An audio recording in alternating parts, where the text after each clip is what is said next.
दिल तुझे नाज है जिस शख्स की दिलदारी पर, दिल तुझे नाज है जिस शख्स की दिलदारी पर, देख अब वो भी उतर आया अदाकारी पर। सलाम, नमस्ते, सत श्री अकाल। मैं हूं आपके साथ हर्षिता मिश्रा और आप देख रहे हैं टाइम्स मेल। हमारे देश में अगर किसी को शूरवीर बनाना है तो देश के बॉर्डर पर लड़ने के लिए नहीं जाने की ज़रूरत नहीं है। आज तक एक ट्रेंड चल रहा है, अगर आपको रातों रात शूरवीर बनना है तो बस एक नाम का जाप करें, वो है मुसलमान। हमारा दावा है कि आप अगले ही दिन आप योद्धा बन जाएंगे। भले ही आपके जेब में बच्चों को स्कूल फीस भरने की हैसियत ना हो, लेकिन मुसलमान नाम में इतनी बरकत है कि आपकी तमाम हरकतें माफ़ हो जाएंगी। रातों रात आपके ऐसे ऐसे भक्त प्रकट हो जाएंगे जिनको आप अपने जेब से चाय पिलाने की औकात नहीं रखते। मतलब भारत के इतिहास में झांक कर देख लीजिए, बीजेपी को कौन जानता था, लेकिन बीजेपी ने जब से मुसलमान मुसलमान जपना शुरू किया उसके बाद से ही बीजेपी पर अल्लाह की रहमत बरसने लगी। अगर मुस्लिम दामाद मिल गया तो फिर क्या पूछना, आपकी इज्जत और बढ़ जाएगी।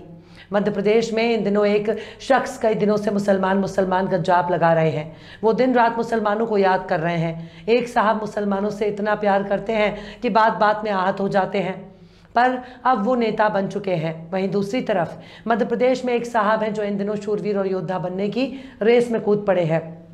अभी वो इस मार्केट में नए नए लॉन्च हुए हैं कि योद्धा बनने की पूरी कोशिश कर रहे हैं। उनके चाहने वालों में बड़े बड़े नेता हैं और बड़े बड़े पत्रकार हैं जो उनके पैर छूते हैं, पर वो इस वक्त नेता बनने के लिए दिन रात मुसलमान मुसलमान का जाप कर रहे हैं।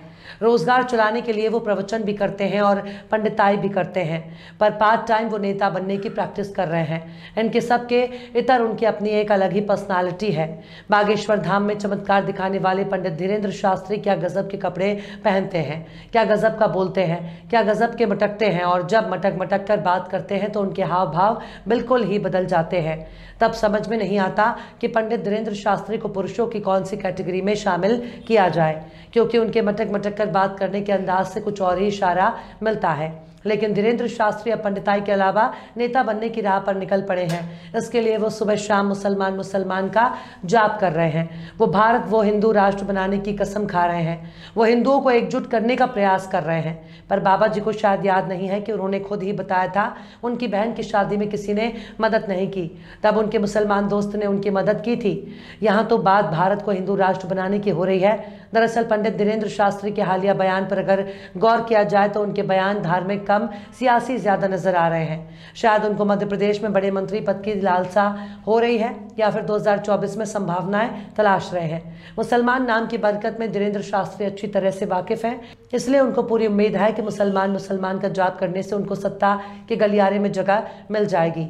आखिर कैसे मुसलमान नाम से हो रही है बरकत, आखिर कैसे धीरेन्द्र शास्त्री की बदल रही है हरकत, और कैसे बरकत का फायदा उठाने में लगे हैं बागेश्वर वाले बाबा। बताएंगे आपको और भी बहुत कुछ, लेकिन आप अगर हमारे चैनल पर नए हैं और पहली बार हमारी वीडियो को देख रहे हैं तो आप हमारे चैनल टाइम्स मेल को सब्सक्राइब कर लें, वीडियो को लाइक कर दें और बेल आइकन का नोटिफिकेशन बटन भी प्रेस कर दें ताकि बिना देरी हमारी हर खबर आपको मिलती रहे। लौटते हैं आप खबर की तरफ। अपने बयानों और तथाकथित चमत्कार दिखाने के दावों के लिए हाल में चर्चा में आए बागेश्वर धाम के नए नवेले बाबा धीरेन्द्र शास्त्री ने नेताजी सुभाष चंद्र बोस की जयंती पर एक विवादित बयान देकर हलचल मचा दी है। पंडित धीरेन्द्र शास्त्री ने कहा कि नेताजी सुभाष चंद्र बोस का नारा था कि तुम मुझे खून दो और मैं तुम्हें आज़ादी दूंगा। अब उसी तरह का मेरा एक नारा है, अब तुम हमारा साथ दो, हम हिंदू राष्ट्र बनाएंगे। धीरेन्द्र शास्त्री ने लोगों से कहा कि इस नारे को पूरा देश में फैलाने के लिए उनको एकजुट हो जाना चाहिए। मतलब धीरेन्द्र शास्त्री कल तक काला चिट्ठा खोलने का दावा करते थे, लेकिन अब वो खुद ही नेतागिरी के रास्ते पर निकल पड़े हैं।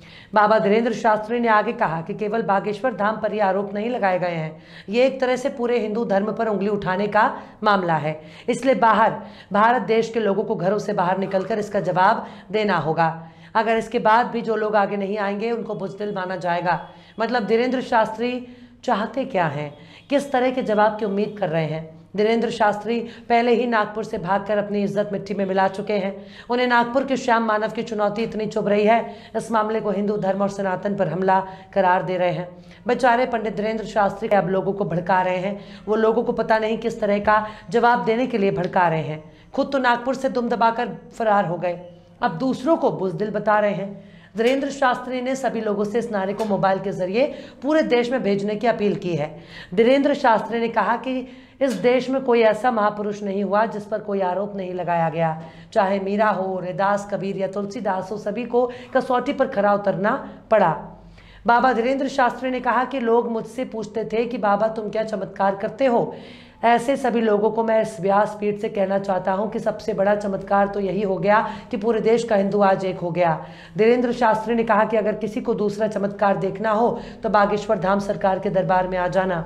धीरेन्द्र शास्त्री ने कहा कि अगर किसी के भीतर सनातनी हिंदू की एक बूंद भी है तो उसे उनका साथ देना चाहिए। धीरेन्द्र शास्त्री ने कहा कि वो कभी नेता नहीं बनेंगे और ना ही कभी अपनी कोई पार्टी ही बनाएंगे। मतलब इतना बड़ा सियासी बयान देने के बाद वो कह रहे हैं कि वो नेता नहीं बनेंगे। दरअसल पंडित धीरेन्द्र शास्त्री इस वक्त शंकराचार्य स्वामी अविमुक्तेश्वरानंद की चुनौती से आहत हैं। श्याम मानव की ललकार के बाद शंकराचार्य ने भी उनके चमत्कार पर सवाल उठाया और जोशी मठ में आई दरारों को भरकर चमत्कार साबित करने के लिए कहा है। वहीं दूसरी तरफ इलाहाबाद के दंडी सन्यासियों ने भी धीरेन्द्र शास्त्री को एक नंबर का फरकट, पाखंडी और 420 कहा है। शायद इन सबसे धीरेन्द्र शास्त्री बहुत आहत हैं, लेकिन बागेश्वर धाम सरकार के नाम से मशहूर धीरेन्द्र कृष्ण शास्त्री ने भारत को हिंदू राष्ट्र बनाने को लेकर कहा कि चूड़ियां पहनकर मत देखो। ये उंगली सिर्फ बागेश्वर धाम पर नहीं बल्कि पूरे सनातन धर्म पर उंगली उठाई गई है। हम घोषित करते हैं कि भारत एक हिंदू राष्ट्र है। हिंदुओं से कहेंगे अब चुनौतियों से डरना नहीं, डटकर मुकाबला करना है। मतलब धीरेन्द्र शास्त्री इस देश को हिंदू राष्ट्र घोषित करने वाले होते कौन हैं? पंडित धीरेन्द्र शास्त्री केवल अपने सियासी पहुंच की वजह से इतना सब कुछ बोल रहे हैं, वे लोगों को हिंसा के लिए उकसा रहे हैं। धीरेन्द्र शास्त्री में अब हिम्मत ही नहीं है कि वो नागपुर में दोबारा कदम रख दें। उनको एक साधारण सी चुनौती से इतना डर लग रहा है कि वो नागपुर जाने की सोच भी नहीं सकते। सबको चमत्कार दिखाने वाले, दूसरों की सारी जानकारी पर्दे पर लिख लेने वाले धीरेन्द्र शास्त्री को जब नागपुर में अंधविश्वास के खिलाफ काम करने वाले श्याम मानव ने उनको चुनौती दी, तब पंडित धीरेन्द्र शास्त्री रातों रात भाग खड़े हुए और अब वो दूसरों को उकसा रहे हैं। वो कह रहे हैं कि मुसलमानों के पूर्वज सनातनी थे। वो कह रहे हैं कि 50 से ज्यादा इस्लामिक देश हो सकते हैं, मिशनरियों के देश हो सकते हैं, तो क्या एक हिंदू राष्ट्र नहीं हो सकता? सबकी मांग होगी तो हम सबके साथ हैं। अब तो धीरेन्द्र शास्त्री को सरकारी सुरक्षा की जरूरत भी नजर आ रही है, जो नेता बनने की शुरुआती कदम के तौर पर देखा जा सकता है, क्योंकि अब उनको धमकी मिलने का दावा भी किया जा रहा है। इसलिए अब वो धीरे धीरे मुसलमान जपते रहेंगे और अल्लाह की बरकत लेते रहेंगे। बहरहाल चलते चलते आखिर में अफजल इलाहाबादी ने भी क्या खूब फरमाया है, अब तो हर एक अदाकार से डर लगता है। अब तो हर एक अदाकार से डर लगता है, मुझको दुश्मन से नहीं यार से डर लगता है। फिलहाल इस वीडियो में बस इतना ही। वीडियो आपको कैसा लगा कमेंट बॉक्स में ज़रूर बताइएगा। वीडियो पसंद आए तो लाइक करें। हमारे वीडियो लिंक को फेसबुक, ट्विटर, व्हाट्सएप पर अपने रिश्तेदार, यार, दोस्तों को भी शेयर करें। और बेबाक, निष्पक्ष, स्वतंत्र पत्रकारिता को सपोर्ट करने के लिए आप हमारे चैनल टाइम्स मेल को ज़रूर से सब्सक्राइब करें। और हाँ, बेल आइकन की घंटी वाली बटन भी आप ज़रूर से दबा दें ताकि आपको हमारे आने वाले नए वीडियो की नोटिफिकेशन फ़ौरन मिल जाए। फिर मिलते हैं किसी और वीडियो में एक नई खबर के साथ। हर्षिता मिश्रा को दीजिए इजाज़त। जय हिंद। तो देख लिया आपने हमारे इस वीडियो को। हमें उम्मीद है कि आपने हमारे वीडियो को लाइक किया होगा और दूसरों को भी शेयर किया होगा। अगर अभी तक आपने हमारे चैनल टाइम्स मेल को सब्सक्राइब नहीं किया है तो जल्दी से सब्सक्राइब कर दें और बेल आइकन भी प्रेस कर दें।